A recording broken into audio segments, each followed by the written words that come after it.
অন্ধকারের দ্বার।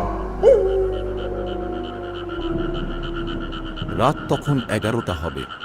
প্রবল বৃষ্টির শব্দে চারপাশ ভিজে যাচ্ছে।